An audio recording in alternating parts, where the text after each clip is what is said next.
Welcome. This is Leading with Spirit, the show that gives you an in-depth look at topics like what it takes to navigate your spiritual journey, how to heal yourself and grow your spiritual gifts, and balanced practices to expand your business and your spiritual leadership.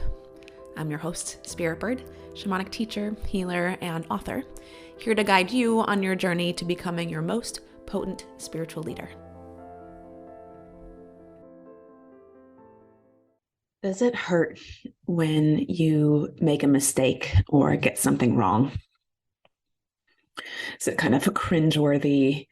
Or maybe when you get caught doing something wrong or making a mistake, it feels like you're just going to die.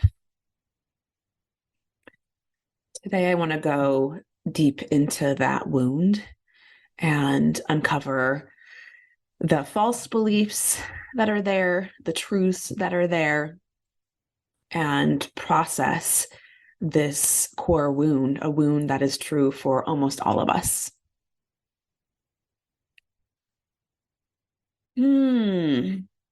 So I'm going to do that kind of live here and sit with my own version of this. When I was in first grade, our teacher asked for a volunteer to spell the word president. And I volunteered. And when I spelled it, she said, no, actually, that's wrong. I had missed the I in the middle of the word. And I was devastated. I knew that the I went there. And gosh, I was sure that I said it. But I didn't. And it hurt. It hurt to be that confident and get it wrong. I was embarrassed in front of the class. And I was also confused because I was really sure that I had said the I.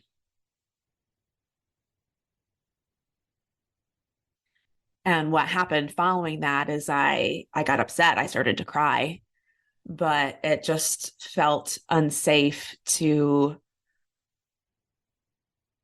cry about it in front of the whole class. It's like in that moment, I was already embarrassed about getting it wrong. I don't know that anybody else even cared or noticed, except me. I mean, when I sit with the energy right now and tune into the other kids, I'm not actually feeling anything from anybody else that's like, haha, you got it wrong, or like any judgment around me making the mistake. I don't actually feel that from anywhere in the room except for myself. And then on top of it, because I was getting emotional and it didn't feel safe to do that in front of everybody, what I did is I lied. I made up a story that I had something in my eye and I needed my teacher's help to get it out, because then it would be about something being in my eye and not about the fact that I feel so ashamed about my mistake. And maybe she knew and maybe she didn't. She certainly played along until enough time had passed and I was able to smoosh down all of the things I was actually feeling. And so here's the thing. When I sit with that story now, when I look back on the energetics, what was actually happening, what all was at play, there was a lot here.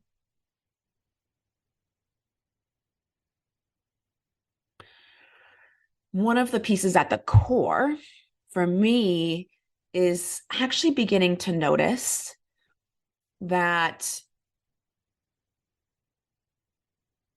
it's less about that I got something wrong and more about the fear of expressing the emotional reaction to not knowing something in front of others. it's not even about not knowing something. When I tune back on this place and when I scan other moments in my life, there are definitely times where I can say, I don't know this. Can you help me? And there's not a lot of shame with it. I can bring it forward, whether it's just from, can you help me?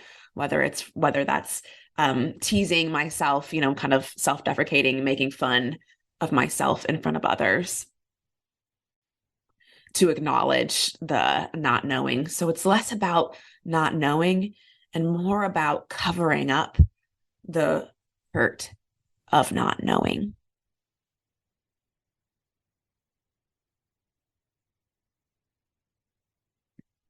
And for a lot of my life, I mean, when I look back on whenever anybody mentions something about, like core wounds, um, two situations always come up first. Even knowing like actual traumatic things that happened to me, like actual trauma, like actually having sexual assault. Um, but when I think of like what are my core wounds, even though the brain might not make sense in my brain, I've always had these two situations come up.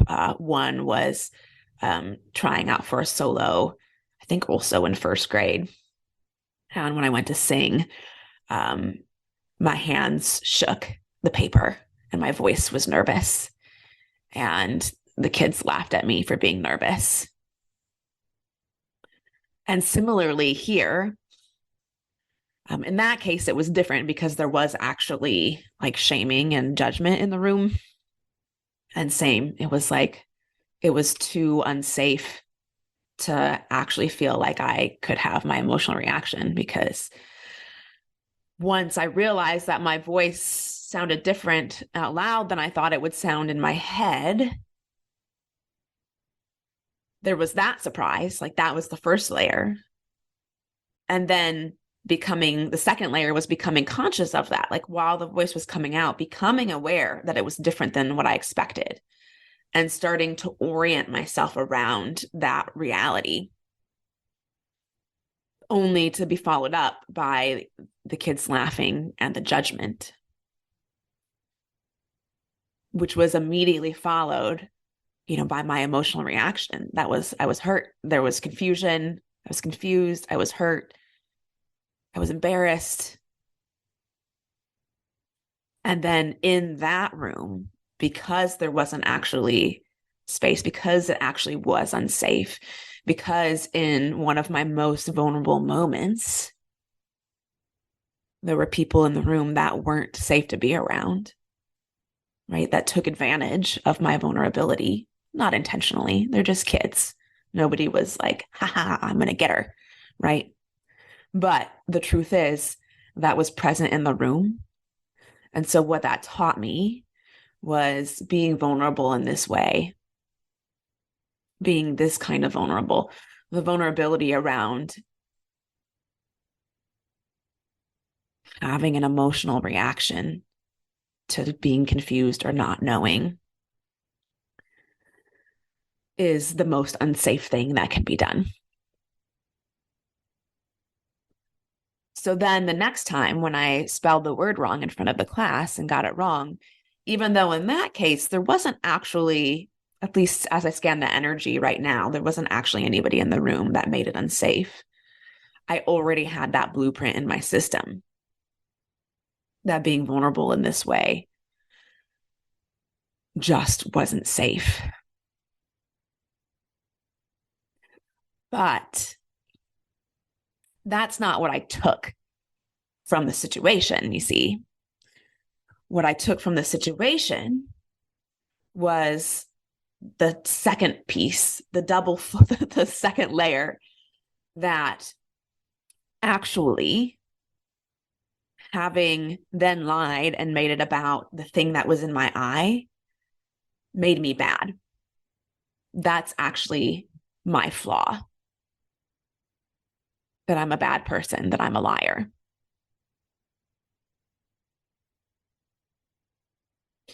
And so throughout the rest of my adulthood, My biggest fears are around being bad, being the bad one, less about getting it wrong and more about just being bad.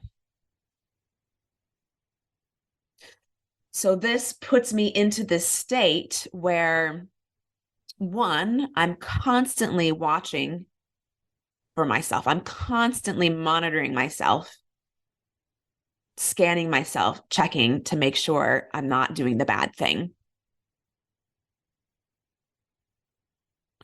While then simultaneously having that question in my system calls in two experiences. One, on the one hand, I want to know. I want to know, am I being bad? Will someone be honest enough to tell me? But then when I attract those situations, I'm often attracting it in a way where someone is punishing me. So that looks like if I am doing something wrong, the person that actually is willing to tell me this tells me, followed by, sort of like a slap or a punishment, because that's what I'm doing to myself, right? I'm actually punishing myself for the bad thing.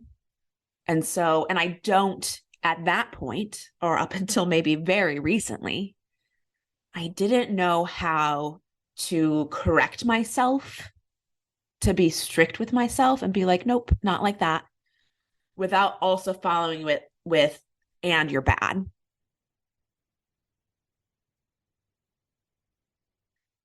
On the other hand, the other part of this predicament is that simultaneously, because that is so painful, I'm actually also calling in people that will make me feel better.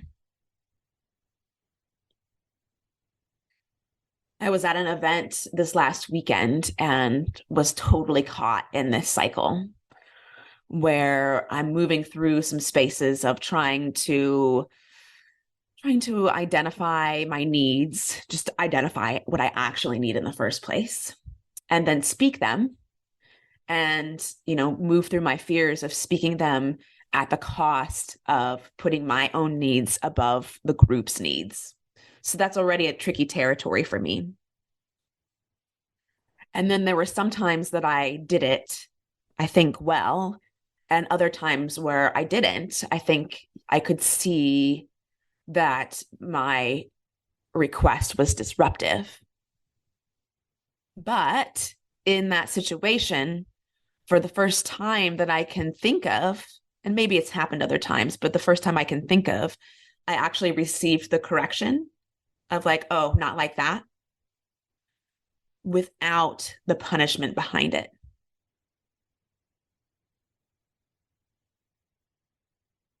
And it was such a relief.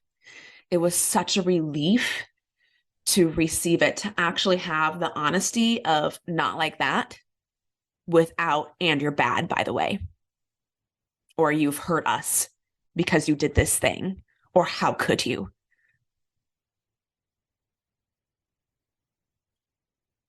What often happens instead, we either have, again, this you're bad, like not like that. And by the way, you're bad.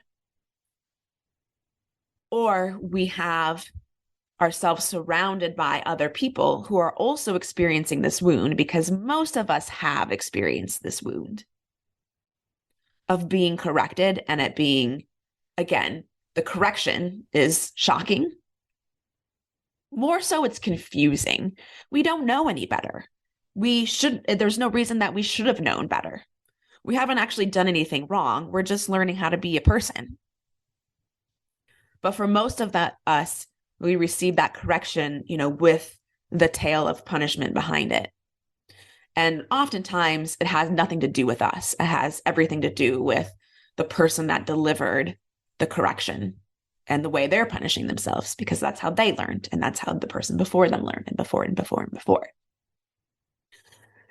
So because most of us carry that wound, that means that the way we deliver correction is split. It's either one or the other. We either perpetuate it with, here's the correction, and by the way, you're bad, or we cannot stand witnessing someone else in the pain of receiving that correction.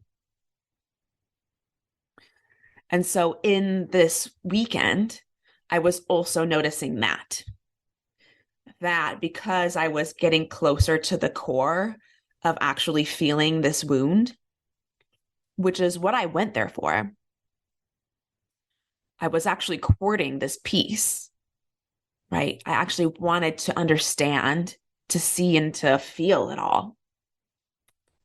And I think for a lot of people that are energetically sensitive and have also experienced this wound, which again is pretty much everyone, well, pretty much everyone has experienced this wound. What was happening is a lot of them were coming in and giving me compliments and basically trying to make me feel better. I think on some level they could read the discomfort in my system around this. So they started to tend their own discomfort, right? Being around me, getting closer to this wound in myself brought up their own discomfort, their own memory, probably subconsciously, of the very same thing. And so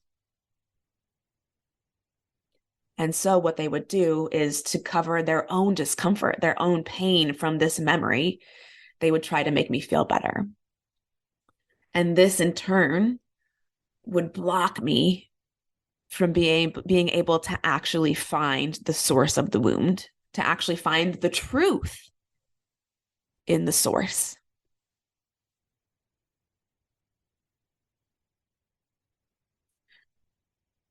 And again, when I come back around to it,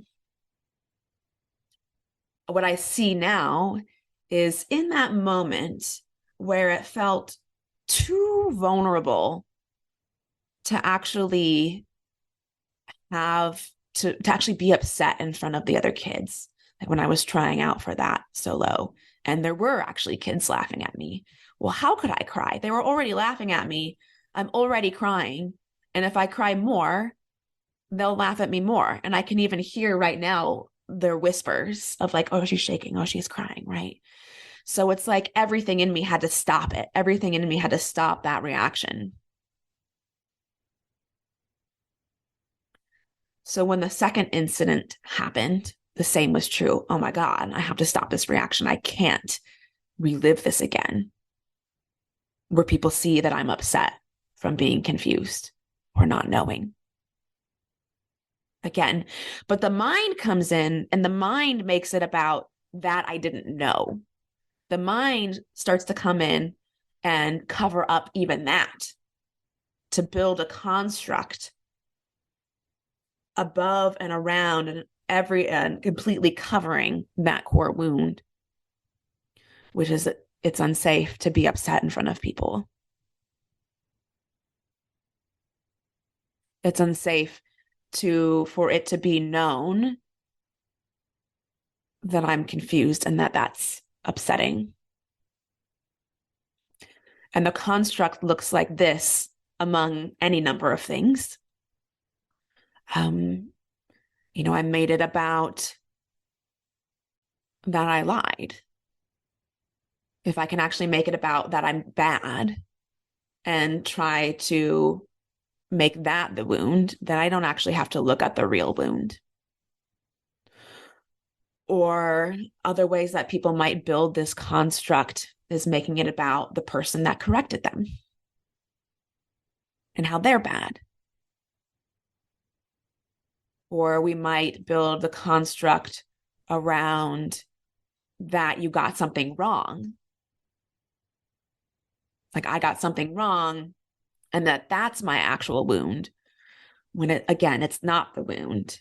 It's being too vulnerable to be upset in front of other people. That's the wound. But if I make it about that I got it wrong, then I can make my whole life about making sure I don't ever get anything wrong so that I don't have to have this reaction in front of people. And of course, with all of these reactions, the reaction of making sure you don't get anything wrong, the reaction of believing that we're bad at our core, or even the reaction of I do get to have a reaction. It's okay for me to be upset, but I can't do it in front of these people. I have to go away and be alone in order for myself to feel safe enough to do it. All of those reactions are the pattern that we then repeat. When we try desperately to make sure we don't get anything wrong ever, it makes it so when we do get something wrong, even more painful. When we believe that we're just bad at our core, so we try really hard to not ever get anything wrong so no one can ever see that we're bad. Then when we actually do something bad, we can make it about how bad we are instead of, again, this core confusion, this core vulnerability of being upset in front of other people about not knowing, about being confused. Or when we go away to process, we can then make it about how other people are actually unsafe and that it's about them. And I feel truth for me in all of these because, like, with the going away, like, I feel that the idea that I can't be with my emotions isn't true. I can be with my emotions. I can go deep into the dark places, and I have, and I do. But I tend to do that when I'm alone. That's where it feels safe enough for me to court feeling all of these feelings. So it's not that I can't go there, it's that I don't feel safe doing it in front of certain other people. Same thing with the being bad. It's not,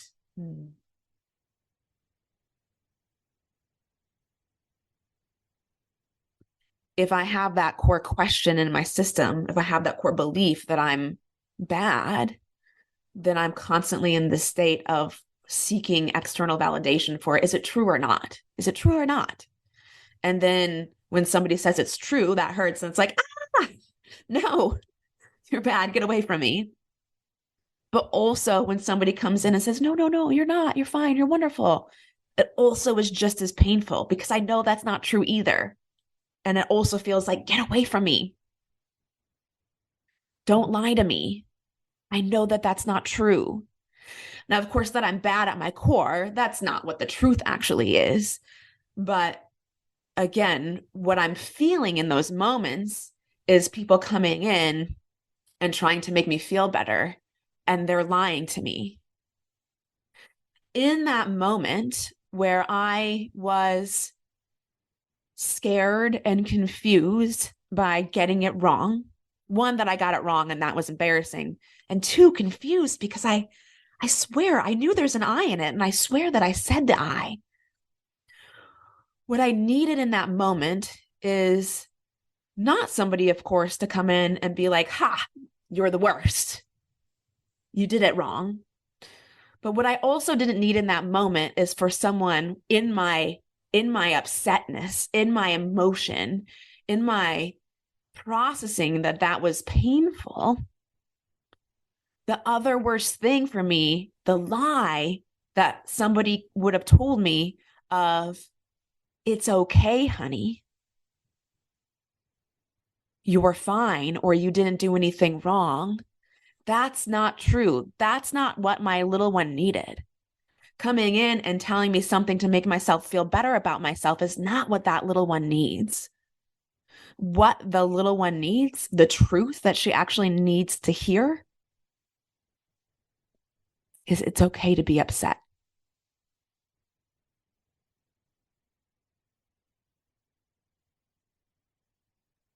And she just needed this space to feel confused and have the permission and safety to allow herself to be upset about the fact that she's confused.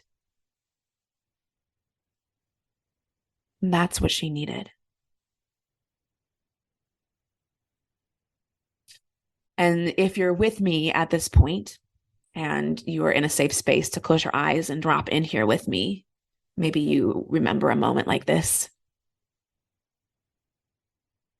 Let's go ahead and give yourself a moment to let your little one be upset and let everyone that else is in the room, let everyone else that's in the room be safe enough to do that, to give you that space and to witness you without the judgment or the shame.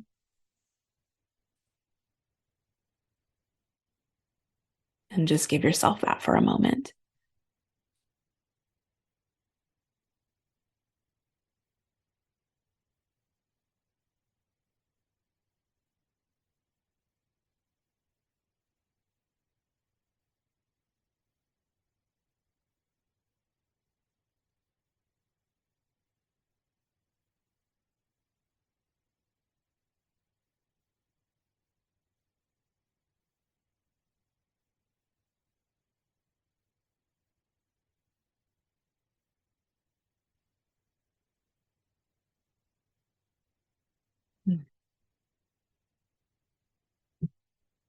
I'm just coming back with a memory. I even remember getting close to this wound before and trying to process it. And it just so happens that the facilitator I was trying to process it with still carried the punishment behind it. It was less about giving me permission to process the wound. And in that moment, again, and this was probably our subconscious agreement, or just the problem of us not knowing how to deliver correction without punishment. But in that moment, we were right on top of this opportunity.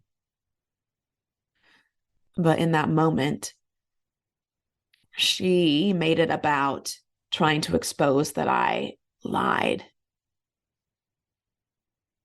We missed the medicine in this moment, which is, again, that was the construct. That was the way that I made sense of the situation to cover up the actual pain. In this moment, I didn't need somebody to point out what I had done wrong.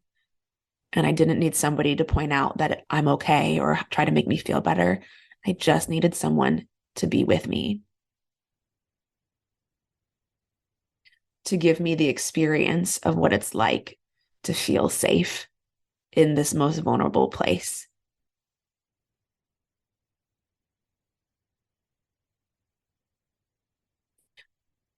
And if you're with me on this and you're working on it, here's the other thing that I noticed, that we that the medicine, again, is to be able to be in a space that is actually safe to let this part out. The medicine is being witnessed in this state.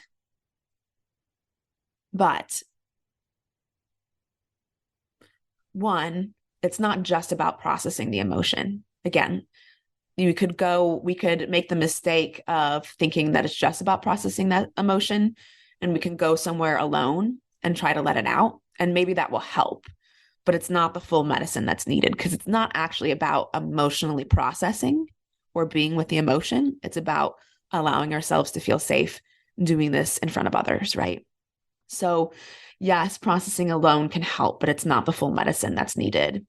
And the other piece that's not quite the full medicine is then the other extreme, where we go and try to process it in front of everyone, where we go and try to be so vulnerable, you know, when actually it might not quite be safe. It might be true that it isn't safe, that there isn't, like, if we try to do it publicly, it might be true that People won't know how to properly handle this and will either then make fun of you or then come in and try to give you that, feel better thing, the thing that we do to each other. It's okay, honey. It's okay. You're doing great. You're doing wonderful. It's like, ow, don't do that either. So the medicine is actually to give yourself space and find maybe even just one or two people where you do feel safe, where you know you can actually be safe to process this. There is nothing wrong with having the discernment to know who you can do it around so that you can give yourself the experience of what it's like for it to be okay. And once you do that, then it becomes easier, one, to process this around more people, and two, to receive and to give correction in a good way.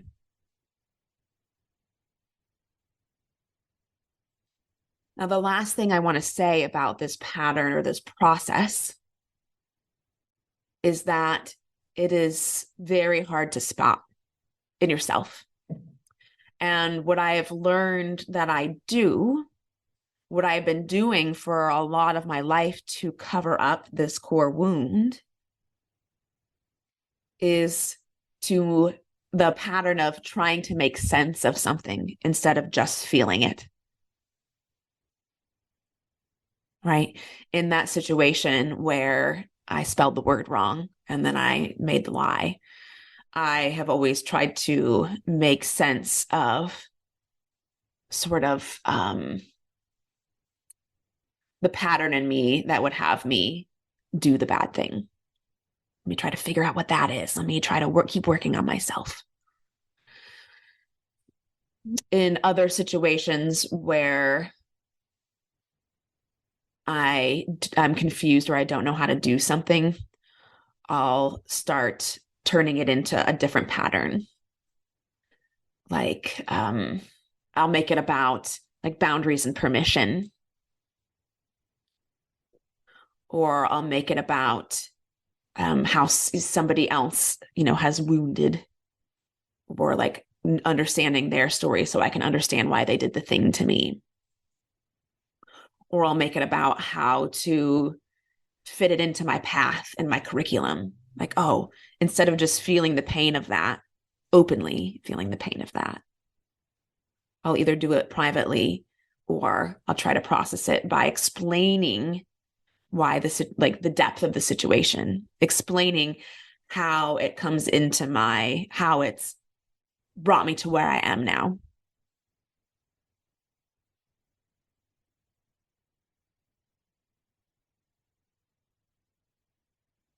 So what the mind will do is come in and try to make sense of things and explain them. This is important because it is very helpful for us to have this process, to have the understanding. But if you are finding yourself in that place where you often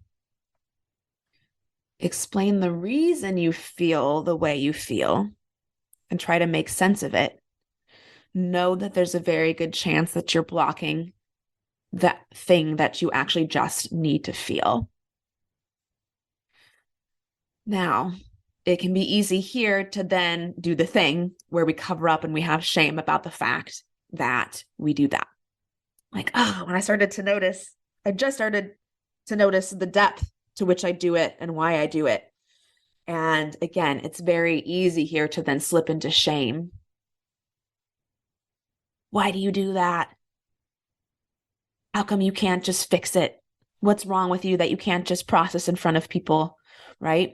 So we want to skip that layer, not take the bait of that layer, which is also just trying to protect us from going there and feeling it. And what I love about this work is the more you do it, the more you can just be excited about going to those really uncomfortable places, because you know from experience how beautiful and powerful it is to get on the other side of it. And it will still feel uncomfortable going to those places.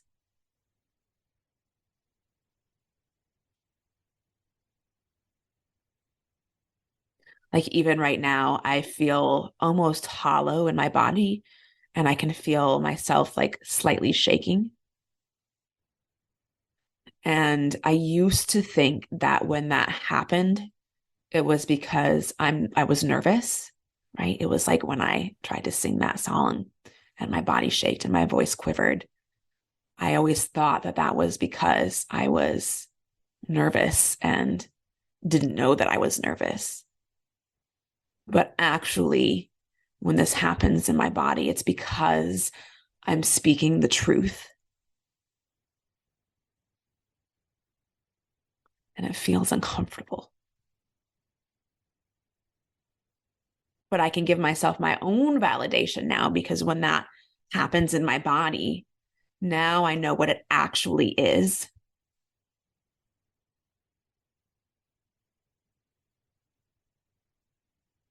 So again, if you're finding yourself in those constructs, in those moments where you slip into story and you start going into, maybe you start going into how everybody else is doing everything wrong, or maybe you go into how you're doing everything wrong and you're bad, or maybe you go into trying to explain the situation in theory, in like psychological terms, or in theory, or in, with a spiritual understanding. That's all like encasing the wound to protect it and trying to let it come out and slip by without anybody actually seeing what it actually is. And your doing that doesn't make you wrong or bad. It makes you human. Hell yes. Yay. That's why we're here. We can celebrate.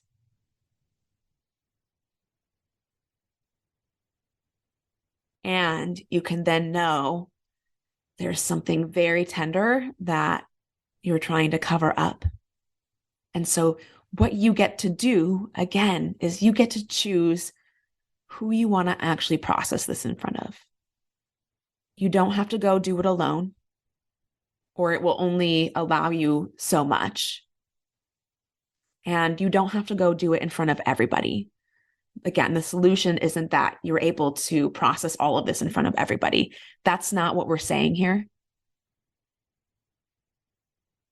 The solution is you get to choose exactly who you want to be present for you through this process. And so you can do this energetically to begin, maybe by actually imagining a couple people that you feel like you could actually be safe enough to process this with, and just let yourself energetically have your emotional reaction.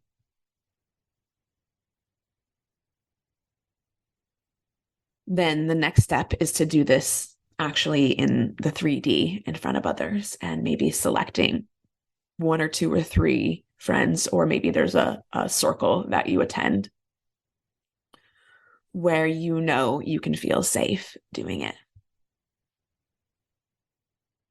And asking for others to hold you through this, and asking, or maybe even instructing them on what you actually need, which is, I need to process this. I just need you to hold space for me and not try to make me feel better.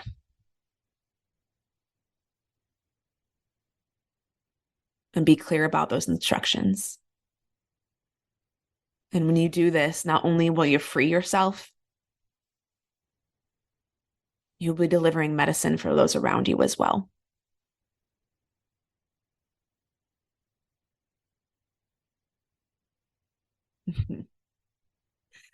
And so at that, I feel complete with this transmission.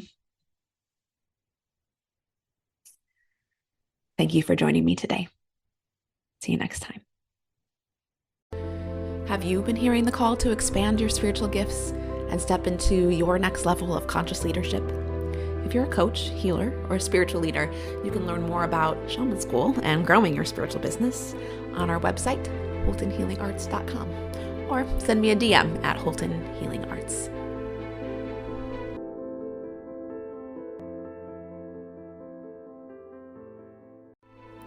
Welcome to today's Member Query episode, where we explore questions about spiritual paths, intuitive gifts, growing a spiritual business, and shamanism.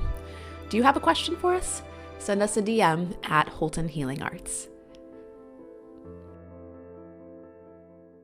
A potent question from a shaman school student is, what is the difference between the underworld, and the lower world.